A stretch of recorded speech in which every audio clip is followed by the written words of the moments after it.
16,000 स्त्रियों का श्री राम पर मोहित होना, राम का अंतर्धान होना।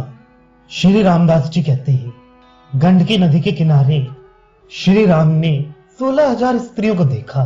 वे सब आंखें मूंदे थी। तपस्या से उनका शरीर सूख गया था और यौवन नष्ट हो चला था।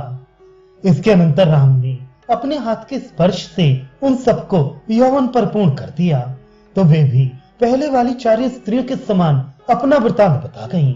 राम ने उनसे कहा कि तुम्हारी जो इच्छा हो वह वरदान मुझसे मांग लो। उन्होंने भी जब दुंदुभी के मरने का समाचार सुना तो बहुत प्रसन्न हुई। इसके अनंतर राम ने उन्हें भी अपना विष्णु रूप दिखाया तथा 16,000 राम रूप धरकर प्रत्येक स्त्री को अलग अलग दर्शन दिया। स्त्रियों ने इस प्रकार राम रूप को देखकर उन्हें सर्वश्रेष्ठ विष्णु भगवान जाना। उन्होंने भी पहले वालियों की तरह राम से प्रार्थना की कि आप मेरे पति बने। जब उनको राम ने अपने को एक पत्नीव्रती बतलाया तो वे आपस में सलाह करके कहने लगी कि जैसे मैंने इनको पसंद किया है उसी प्रकार तुमने भी तो किया है। तब आओ हम सब मिलकर कोई ऐसा प्रयत्न करें कि जिससे हमारी कामना पूर्ण हो जाए।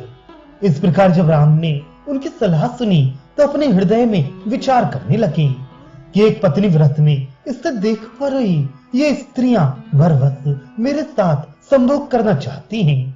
ब्रह्मा, रुद्र, इंद्र आदि देवता एवं जितने पुरातन सिद्ध मुनि हो गए हैं वे सब योगी होकर भी कामनियों की अद्भुत लीला से मुग्ध हो गए थे। स्त्रियों के नेत्र रूपी सहायक को धनुर्धारी कामदेव जिसके ऊपर छोड़ता है तो किसका मन रूपी मृग उस बाण से घायल नहीं हो जाता। मनुष्य का चित्त तभी तक दृढ़ रहता है, तभी तक कुल की मर्यादा रहती है, तभी तक तपस्या में मन लगता है, तभी तक नियमव्रत आदि होते हैं। जब तक स्त्रियों के चंचल कटाक्षों से पुरुष का मन मतवाला नहीं हो जाता और जब तक स्त्रियां उन पर मोहिनी डालकर अपने मनोहारी हावों भावों से पागल नहीं बना देती। वे मुझे अपनी धर्म रक्षा में तत्पर जानकर भी अपने गुणों से मुग्ध करना चाहती हैं।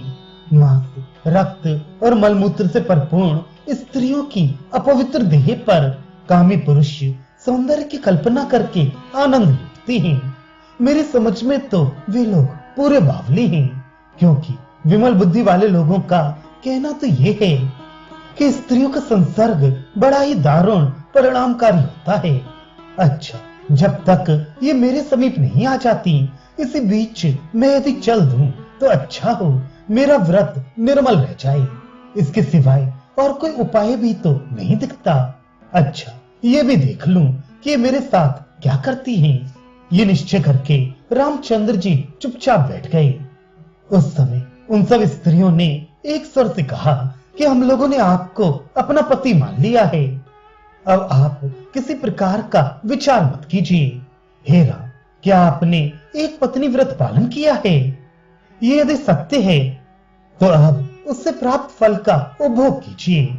ऐसा कहकर वे सब उनके पास पहुंच गईं और दाहिनी बाईं दोनों भुजाओं से राम को अपने भुजपाश में भर लेने की चेष्टा करने लगी।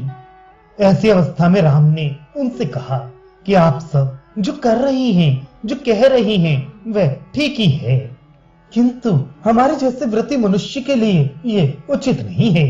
इसलिए तुम सब किसी प्रकार का खेद न करके ऐसी दुष्चेष्टा से अलग हो जाओ। इस तरह राम की वाणी सुनकर चारों ओर से वे कहने लगी। उस समय कामवश उनके कंठ की ध्वनि वसंत ऋतु के कोकिल के समान मधुर सुनाई देती थी। 16,000 स्त्रियां बोली, धर्म से अर्थ की प्राप्ति होती है, अर्थ से काम प्राप्त होता है और काम से धर्म फल मिलता है। विद्वान लोग शास्त्रों का यही निर्णय बतलाते हैं। वही काम आपके व्रत की प्रबलता से स्वयं प्राप्त हुआ है। विविध प्रकार के भोगों का उपभोग करेंगे तो इसमें संदेह नहीं है कि मृत्यु लोक ही आपके लिए स्वर्ग बन जाएगा। उनकी बात सुनकर चकराए हुए रामचंद्र जी कहने लगे कि सिवाय वर मांगने के मैं तुम्हारी एक बात भी नहीं सुनूंगा।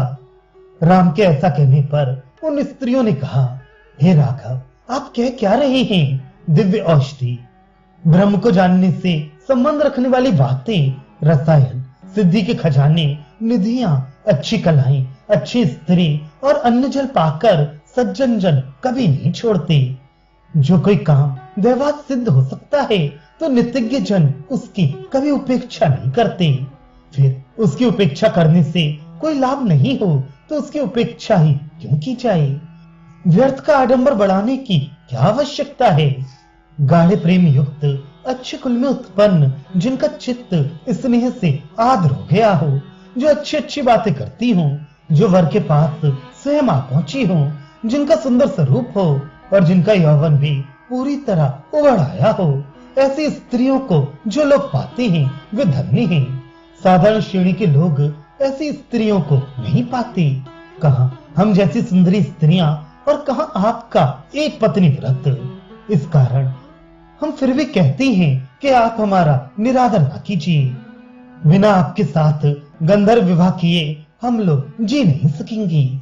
उनकी बात सुनकर राम ने कहा।